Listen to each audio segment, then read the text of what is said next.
तो हेलो दोस्तों, welcome back to my YouTube channel. आज मैं आपको क्लास 10 का विज्ञान का महत्वपूर्ण बहुविकल्पीय प्रश्न बताने वाला हूं। अगर आप इस चैनल पे पहली बार आए तो इस चैनल को सब्सक्राइब अवश्य कर लीजिएगा।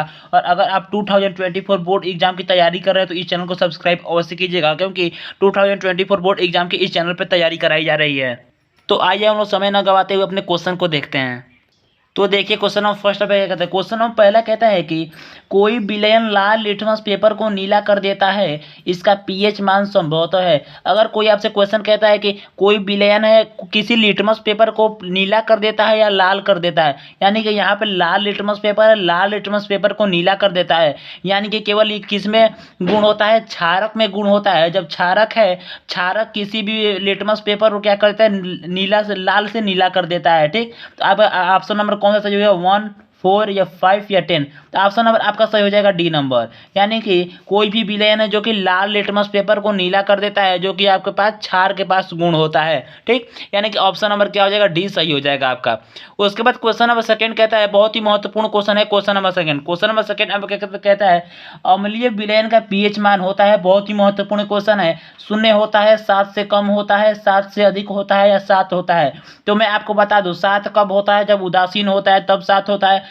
उसके बाद 7 से अधिक, 7 से अधिक कब होता है, जब क्षारीय होता है। 7 से कम कब होता है, जब वो अम्लीय होता है। 0 तो होता है नहीं। ठीक ठीक, ओके भाई, इसलिए आपका जो अम्लीय विलयन का पीएच मान क्या होता है, तो 7 से कम होता है, यानी कि 1, 2, 3, 4, 5, 6। ओके, जब 7 आएगा तो वो उदासीन हो जाएगा। उसके बाद क्वेश्चन नंबर 3 कहता है, क्वेश्चन नंबर 3 आपका क्या कहता है, निम्न में से कौन सी धातु अम्ल से हाइड्रोजन या नहीं लिखा है, ठीक, हाइड्रोजन नहीं विस्थापित करती है। बहुत ही महत्वपूर्ण क्वेश्चन है। तो इसका सही आंसर क्या हो जाएगा, आयरन, जिंक, कॉपर या मैग्नीशियम। तो इसका सही आंसर क्या हो जाएगा, देखिए मैं आपको समझाता हूं। निम्न में से कौन सी धातु है, यानी कि कोई धातु है जो कि अम्ल से, यानी कि कोई अम्ल है, मान लीजिए कि HCl आपका हाइड्रोक्लोरिक अम्ल है, उसे हाइड्रोजन को विस्थापित नहीं कर पाती। वो किसके पास गुण होता है, कॉपर के पास गुण होता है, तो वो विस्थापित नहीं कर पाती है। तो आपका ऑप्शन नंबर क्या हो जाएगा, सी सही हो जाएगा। इसलिए ये बहुत ही महत्वपूर्ण क्वेश्चन है, इस क्वेश्चन को आप लोग ध्यान में रखिएगा।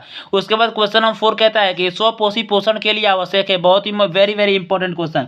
स्वपोषी पोषण के लिए आवश्यक है कार्बन डाइऑक्साइड तथा जल, क्लोरोफिल, सूर्य का प्रकाश या उपयुक्त सभी। तो स्वपोषी पोषण के लिए कार्बन डाइऑक्साइड तथा जल की उपयोगिता भी होती है, क्लोरोफिल भी चाहिए, सूर्य का प्रकाश भी चाहिए। इसका मतलब उपयुक्त सभी। उपयुक्त सही इज करेक्ट आंसर, यानी कि ऑप्शन नंबर डी आपका क्या हो जाएगा, करेक्ट हो जाएगा। उसके बाद क्वेश्चन नंबर 5 देखिए। क्वेश्चन नंबर 5 आपका क्या कहता है, एथिल एल्कोहल का यूपीएससी नाम है। एथिल एल्कोहल का यूपीएससी नाम क्या होता है, मेथेन, एथेनल, एथेनॉल या प्रोपेनॉल। तो मैं आपको बता दूं, यहाँ पे लिखा एल्कोहल, एल्कोहल को हम लोग OH कहते हैं, यानी कि ऑल इसे पढ़ा जाता है। यानी कि आपका क्या सही होगा, जिसके ऑप्शन के लास्ट में जहाँ पे आपका ऑल होगा वो सही होगा। यानी कि मेथेन कट जाएगा, यहाँ से एथेनॉल कट जाएगा। ठीक, आपका ऑप्शन नंबर सी सही हो सकता है या डी सही हो सकता है। अब देखिए यहाँ पे एथिल लिखा है, एथिल प्लस ऑल क्या हो जाएगा, एथेनॉल हो जाएगा, यानी कि ऑप्शन नंबर सी आपका क्या हो जाएगा, करेक्ट हो जाएगा। उसके बाद देखिए क्वेश्चन नंबर 6। क्वेश्चन नंबर 6 आपका क्या कहता है, धामन सोडा का रासायनिक नाम है। बहुत ही महत्वपूर्ण क्वेश्चन, धामन सोडा का रासायनिक नाम क्या होता है, sodium carbonate, sodium chloride, sodium hydroxide या सोडियम कार्बोनेट। तो इसका सही आंसर क्या हो जाएगा, धामन सोडा का जो रासायनिक नाम होता है वो होता है सोडियम कार्बोनेट, यानी कि option number D is correct answer. Question number 7 देखिए। क्वेश्चन नंबर 7 आपका क्या कहता है, पुष्प के नर भाग को कहा जाता है। ये क्वेश्चन का जवाब आप लोग कमेंट बॉक्स में देंगे। बहुत ही महत्वपूर्ण क्वेश्चन है, आप लोग गूगल से खोज कर दीजिए या बुक से खोज कर दीजिए। मैं आपको एक वीडियो में बताया हूँ कि पुष्प के नर भाग को क्या कहा जाता है। इसका आंसर आप लोग किस में देंगे, कमेंट बॉक्स में अवश्य दीजिएगा। ठीक, आपका ये क्वेश्चन क्लियर भी हो जाएगा। बहुत ही महत्वपूर्ण क्वेश्चन है। उसके बाद क्वेश्चन नंबर 8 देखिए। क्वेश्चन नंबर 8 आपका क्या कहता है, मनुष्य में वृक्क तंत्र का भाग है जो संबंधित है, यानी कि वृक्क तंत्र किससे संबंधित है, उत्सर्जन से, पोषण से, श्वसन से या परिवहन से। इसका सही आंसर हो जाएगा ऑप्शन नंबर ए, यानी कि जो वृक्क है, वृक्क किससे संबंधित, उत्सर्जन से, यानी कि विशिष्ट पदार्थों को, यानी गंदा पदार्थों को शरीर से बाहर निकालना। ठीक, उसके बाद क्वेश्चन नंबर 9 देखिए। क्वेश्चन नंबर 9 आपका क्या कहता है, पादप में जाइलम उत्तरदायी होता है। बहुत ही महत्वपूर्ण क्वेश्चन है। पादप में जाइलम ऊपर उत्तरदायी होता है जल के वहन में, अमीनो अम्ल के वहन में, ऑक्सीजन के वहन में या भोजन के वहन में। इसका सही आंसर क्या हो जाएगा, जो पादप है वो जाइलम में जल के वहन में उत्तरदायी होता है, यानी कि जल का वहन करता है जाइलम। ठीक, तो इस क्वेश्चन को आप लोग ध्यान में रखेंगे। उसके बाद क्वेश्चन नंबर 10 आपका क्या कहता है, अमोनिया में यूरिया में परिवर्तित होता है। अमोनिया का यूरिया में परिवर्तन होता है, किसमें होता है? मान लीजिए कोई अमोनिया है NH3, उसका यूरिया में परिवर्तन होता है तो किसमें होता है? वृक्क में होता है, आमाशय में होता है, यकृत में होता है या अग्नाशय में होता है? तो इसका सही आंसर क्या हो जाएगा? ऑप्शन नंबर आपका सी सही हो जाएगा, यानी कि यकृत में होता है अमोनिया का परिवर्तन। उसके बाद क्वेश्चन नंबर 11 देखिए। क्वेश्चन नंबर 11 आपका क्या कहता है? डीएनए में पाया जाता है कोशिका द्रव में। डीएनए कहाँ पाया जाता है? तो कोशिका द्रव में, केंद्रक में या केंद्रिका में या केंद्रक में। बहुत ही महत्वपूर्ण क्वेश्चन है, इसका सही आंसर क्या हो जाएगा? क्वेश्चन नंबर 11 का आपका डी आंसर सही हो जाएगा, यानी कि केंद्रक में पाया जाता है डीएनए। आइए क्वेश्चन नंबर 12 देखते हैं हम लोग। तो देखिए क्वेश्चन नंबर 12 का ऑप्शन, सबसे पहले क्वेश्चन देखिए, निम्नलिखित में से कौन सा पद परिपथ में विद्युत शक्ति को प्रदर्शित करता है? आप लोग ऑप्शन देखिए, आप लोग पढ़े होंगे जरूर फॉर्मूला, ठीक। यानी कि निम्नलिखित में से कौन सा पद परिपथ में विद्युत शक्ति को प्रदर्शित करता है? तो इसका सही आंसर कौन सा हो जाएगा? V²R, ये एक फॉर्मूला होता है V²R, ठीक। इस फॉर्मूले पे आपका क्या आता है? न्यूमेरिकल भी सॉल्व करने के लिए आता है। इसके बाद क्वेश्चन नंबर 13 पर क्या कहता है? एक विद्युत यूनिट बराबर होता है, बहुत ही वेरी वेरी इंपॉर्टेंट क्वेश्चन, एक विद्युत यूनिट बराबर होता है। आपका सही आंसर कौन सा हो जाएगा? सी नंबर आपका सही हो जाएगा, यानी कि 1 किलोवाट घंटा जो होता है 1 विद्युत यूनिट के बराबर होता है, ठीक।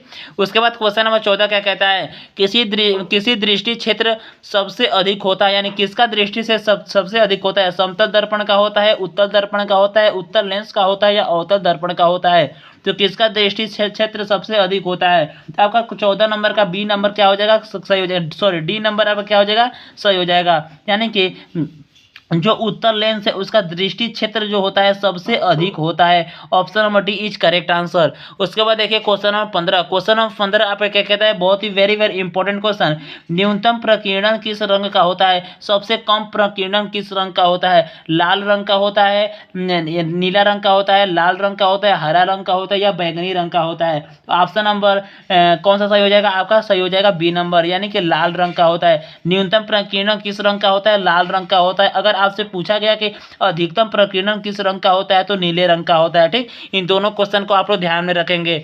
उसके बाद क्वेश्चन नंबर 16 देखिए। क्वेश्चन नंबर 16 आप क्या कहता है? ओम के नियम के अनुसार धारा I विभवांतर V और प्रतिरोध R में अभिष्ट संबंध है। वेरी वेरी इंपॉर्टेंट क्वेश्चन, बहुत ही महत्वपूर्ण क्वेश्चन है। क्वेश्चन नंबर, मैं आपको बता दूं ये बहुत ही महत्वपूर्ण फॉर्मूला है और इस फॉर्मूले के बिना आपको न्यूमेरिकल लगाने में दिक्कत होगा, इसलिए इस फॉर्मूले को आप लोग याद रखिएगा। क्वेश्चन नंबर 16 का आपका कौन सा आंसर सही हो जाएगा? यानी कि ओम के नियम के अनुसार I V और R में संबंध क्या होता है? आपका ऑप्शन नंबर क्या हो जाएगा? डी सही हो जाएगा, यानी कि I = VR, यानी कि V = IR। इधर जब ये ट्रांसफर होगा तो ये डिवाइड में इधर आकर के मल्टीप्लाई में हो जाएगा, यानी कि V = IR is correct answer. उसके बाद क्वेश्चन नंबर 17 देखिए। क्वेश्चन नंबर 17 आपका क्या कहता है? एक गतिमान इलेक्ट्रॉन उत्पन्न करता है, बहुत ही महत्वपूर्ण क्वेश्चन, एक गतिमान इलेक्ट्रॉन उत्पन्न करता है केवल विद्युत क्षेत्र, केवल क्षेत्र, सी नंबर ऑप्शन कहता है विद्युत एवं चुंबकीय क्षेत्र दोनों या इनमें से कोई नहीं, कोई क्षेत्र नहीं उत्पन्न करता है। तो इसका सही आंसर क्या हो जाएगा? ऑप्शन क्वेश्चन नंबर 17 का आपका जो सही आंसर हो जाएगा ऑप्शन नंबर सी हो जाएगा, यानी कि विद्युत एवं चुंबकीय क्षेत्र दोनों उत्पन्न करता है। यानी कि एक गतिमान इलेक्ट्रॉन क्या क्या उत्पन्न करता है? केवल विद्युत एवं चुंबकीय क्षेत्र दोनों, यानी कि ऑप्शन नंबर ए भी उत्पन्न करता है और ऑप्शन नंबर बी भी उत्पन्न करता है। केवल विद्युत क्षेत्र भी उत्पन्न करता है और चुंबकीय क्षेत्र भी उत्पन्न करता है, यानी कि option number C is correct answer. उसके बाद देखिए क्वेश्चन नंबर 18। क्वेश्चन नंबर 18 पर क्या कहता है? अम्लीय वर्षा के लिए उत्तरदायी गैस है। वेरी वेरी इंपॉर्टेंट क्वेश्चन, बहुत ही महत्वपूर्ण क्वेश्चन है क्वेश्चन नंबर 18। तो क्वेश्चन नंबर 18 क्या कहता है कि अम्लीय वर्षा के लिए उत्तरदायी गैस है CO2, SO2, H2H2S, CH4, C2H6 या उपयुक्त सभी? तो इसका सही आंसर क्या हो जाएगा? C2H2O, यानी कि option number A is correct answer. Option number A क्या हो जाएगा? आपका करेक्ट हो जाएगा। क्वेश्चन नंबर 19 आपका क्या कहता है? पादपों में वायु प्रदूषण कम करने वाली प्रक्रिया है, यानी पादपों में वायु प्रदूषण को कम करने वाली प्रक्रिया कौन सी है? श्वसन है या प्रकाश संश्लेषण है या वाष्पोत्सर्जन है या प्रोटीन संश्लेषण है? इसका सही आंसर क्या हो जाएगा? प्रकाश संश्लेषण है, यानी कि वायु प्रदूषण कम करने वाली जो क्रिया होती है वो होती है वायु प्रकाश संश्लेषण, ठीक। उसके बाद क्वेश्चन नंबर 20 देखिए। क्वेश्चन नंबर 20 यहाँ पर क्या कहता है? आधुनिक सेलेनियम सौर सेल की दक्षता होती है 25% तक, 10 से 18% तक, 10% तक, 18% तक।